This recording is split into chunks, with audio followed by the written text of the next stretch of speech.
Tahukah kalian sebenarnya dari mana ya listrik itu berasal? Yuk kita pelajari bersama-sama.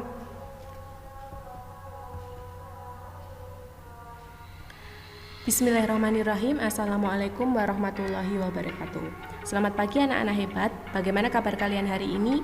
Nah, tentunya masih selalu semangat dan sehat selalu ya. Nah, kali ini kita akan mempelajari materi IPA tentang bagaimana listrik bisa dihasilkan dan bagaimana pula listrik tersebut bisa sampai di rumah-rumah kalian.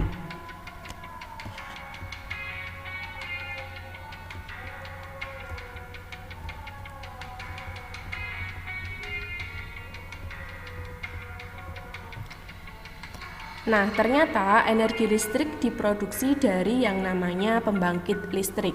Pembangkit listrik adalah peralatan yang berfungsi untuk membangkitkan energi listrik dengan cara mengubah energi potensial menjadi energi gerak, selanjutnya menjadi energi listrik.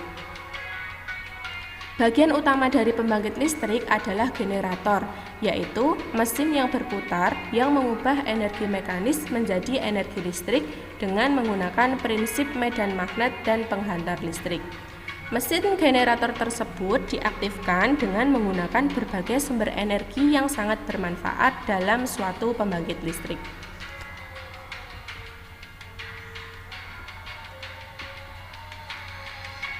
Nah, pembangkit listrik memiliki beberapa macam.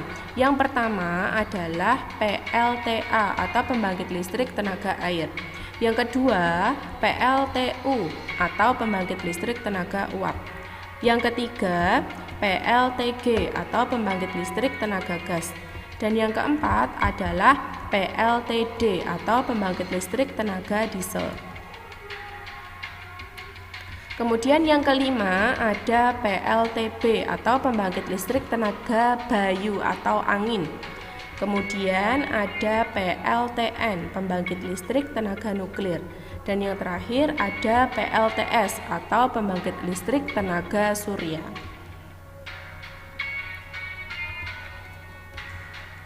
Yang pertama yaitu PLTA. PLTA atau pembangkit listrik tenaga air yaitu pembangkit listrik yang memanfaatkan aliran air untuk diubah menjadi energi listrik.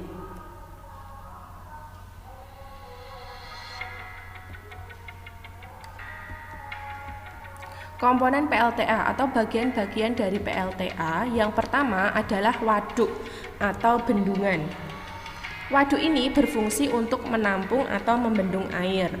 Kemudian yang kedua ada turbin. Turbin berfungsi untuk mengubah aliran air menjadi energi mekanik. Kecepatan turbin berputar disesuaikan dengan kecepatan aliran air. Semakin cepat aliran airnya, maka turbin pun akan berputar semakin cepat. Nah, gerakan kincir air pada turbin bisa menggerakkan generator yang kemudian membangkitkan listrik. Kemudian listrik yang sudah dihasilkan tadi akan disalurkan ke rumah-rumah kalian menggunakan jalur transmisi. Nah, adapun PLTA yang ada di Indonesia itu antara lain PLTA Angkup yang berada di Aceh, kemudian PLTA Cirata berada di Jawa Barat, kemudian ada juga PLTA Gajah Mungkur yang berada di Jawa Tengah. Nah, PLTA ini memiliki kelebihan dan kekurangannya. Adapun kelebihannya adalah yang pertama, pembangkit listrik ini merupakan energi yang ramah lingkungan, bebas dari karbon emisi dan tidak menyebabkan polusi yang berakibat efek rumah kaca karena menggunakan tenaga air ya. Kemudian yang kedua, kapasitas output atau kapasitas listrik yang dihasilkan dari pembangkit listrik tenaga air lebih besar jika dibandingkan dengan pembangkit listrik lainnya. Selanjutnya, PLTA ini memiliki umur yang cukup panjang, yaitu sekitar 50 hingga 100 tahun. PLTA juga dapat menjadi objek destinasi wisata air. Dan juga air yang tertampung dalam bendungan atau waduk dapat digunakan untuk keperluan lainnya, yaitu misalnya irigasi dan juga cadangan air.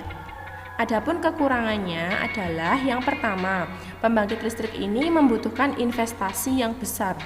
Selain membutuhkan investasi yang besar, lahan yang digunakan juga harus cukup luas karena kapasitas yang dihasilkan itu juga besar. Yang ketiga, dengan adanya pembuatan bendungan air untuk PLTA dapat mengakibatkan ekosistem sungai atau danau pada tempat tersebut terganggu.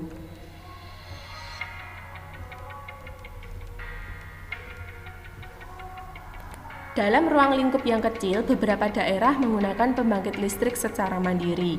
Pembangkit listrik tersebut memiliki prinsip seperti PLTA, tapi hanya untuk memenuhi kebutuhan listrik warga di sekitar saja. Pembangkit listrik tersebut dinamakan dengan pembangkit listrik mikrohidro. Pembangkit listrik ini menggunakan aliran air untuk memutarkan kincir air. Kincir air kemudian menggerakkan turbin hingga menghasilkan listrik.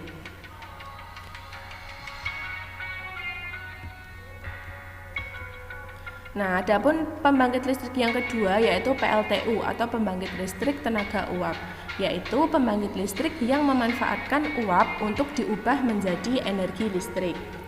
PLTU merupakan jenis pembangkit yang menggunakan uap panas untuk memutarkan turbin. Uap panas yang digunakan dapat berasal dari proses penguapan air melalui sebuah boiler atau tempat penampungan air.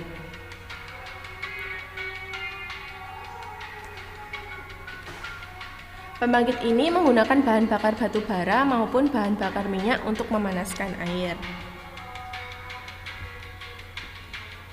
Adapun dari komponen PLTU ini hampir sama dengan komponen PLTA ya. Ada boiler, ada turbin uap, dan juga ada generator. Nah, adapun urutan sirkulasinya secara singkat adalah sebagai berikut. Yang pertama, air dimasukkan ke dalam boiler hingga mengisi penuh seluruh luas permukaan pemindah panas. Nah, di dalam boiler tersebut, air dipanaskan dengan gas panas hasil pembakaran bahan bakar. Nah, bahan bakarnya bisa batu bara dan juga bisa minyak ya. Nah, hasil pembakaran tadi menghasilkan uap. Nah, kemudian yang kedua, uap dari hasil pembakaran tadi memiliki tekanan dan temperatur tertentu ya.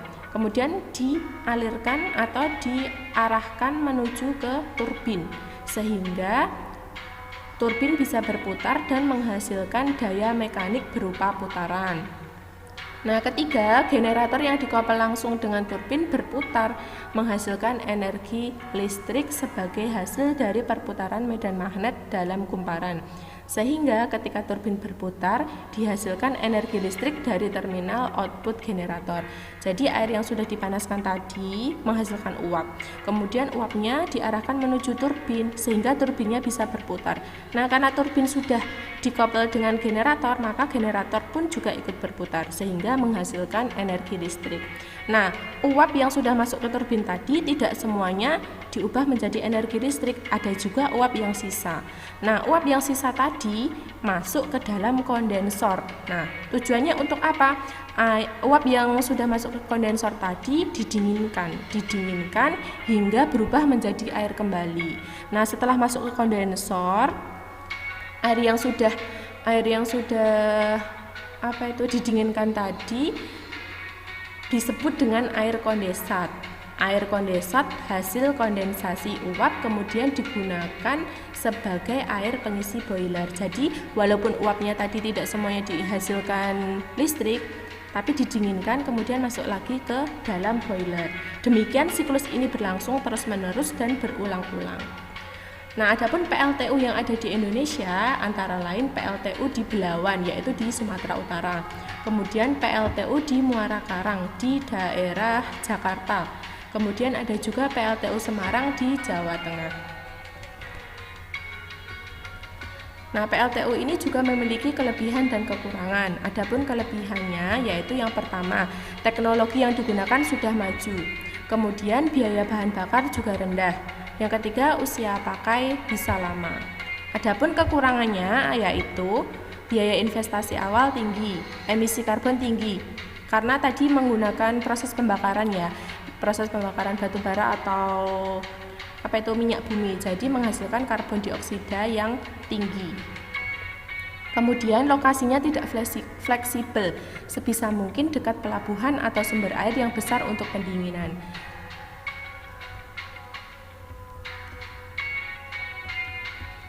Yang ketiga yaitu PLTG atau pembangkit listrik tenaga gas, yaitu pembangkit listrik yang memanfaatkan gas alam untuk menggerakkan turbin sehingga menghasilkan energi listrik. Prinsip kerja dari PLTG ini adalah dengan memanfaatkan tekanan aliran udara untuk menggerakkan turbin. Pertama-tama, udara dinaikkan tekanannya dengan menggunakan kompresor, kemudian dibakar di ruang pembakaran untuk meningkatkan energinya. Nah, pembakaran dilakukan dengan menggunakan bahan bakar gas. Udara yang sudah bertekanan tinggi tadi kemudian dialirkan melalui turbin dan menggerakkan generator, sehingga menghasilkan listrik. Adapun PLTG yang ada di Indonesia itu berada di daerah Dieng atau Jawa Tengah. Kemudian ada pula PLTG Alur Canang. Alur Canang itu berada di Jawa Barat.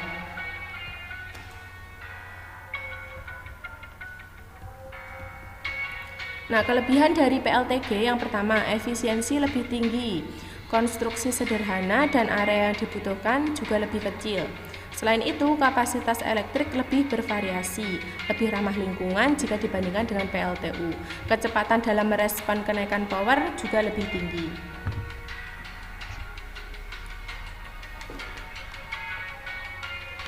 Adapun kekurangannya yaitu yang pertama, biasanya hanya untuk memenuhi power.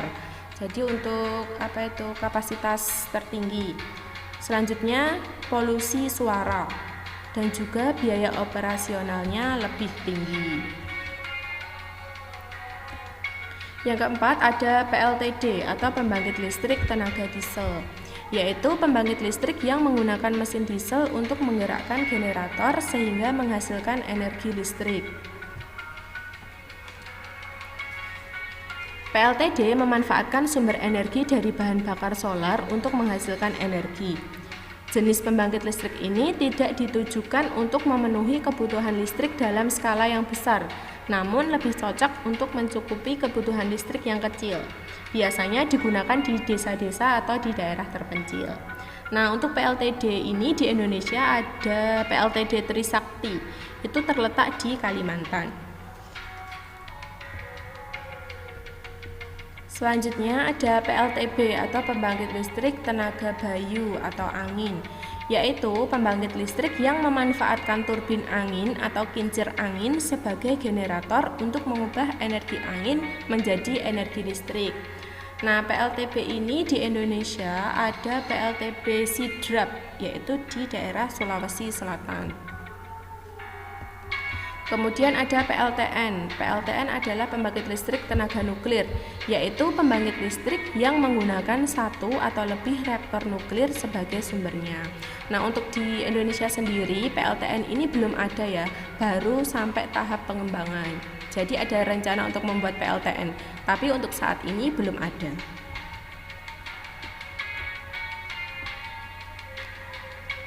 Kemudian yang selanjutnya yaitu PLTS atau pembangkit listrik tenaga surya, yaitu pembangkit listrik yang mengubah energi surya menjadi energi listrik.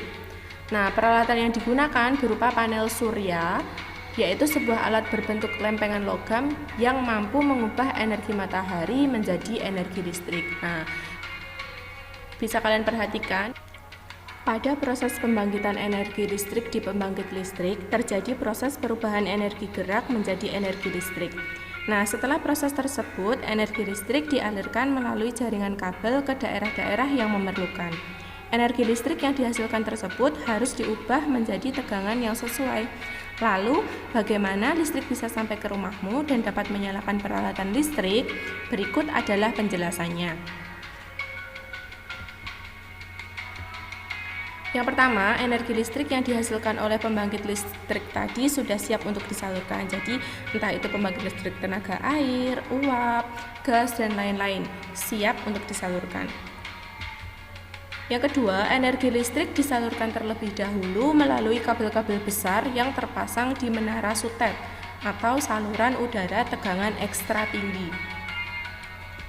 Setelah itu, energi listrik masuk ke dalam transformator untuk dinaikkan atau diturunkan tegangannya. Energi listrik disalurkan ke dalam pabrik-pabrik. Pabrik biasanya membutuhkan energi listrik cukup besar untuk keperluan produksi. Nah, setelah dialirkan ke pabrik, energi listrik tadi kemudian masuk kembali ke dalam transformator. Nah, di sini tegangannya diturunkan. Setelah itu, energi listrik dari transformator yang sudah diturunkan tadi diterima atau disalurkan ke gedung perkantoran dan rumah-rumah penduduk atau rumah-rumah kalian.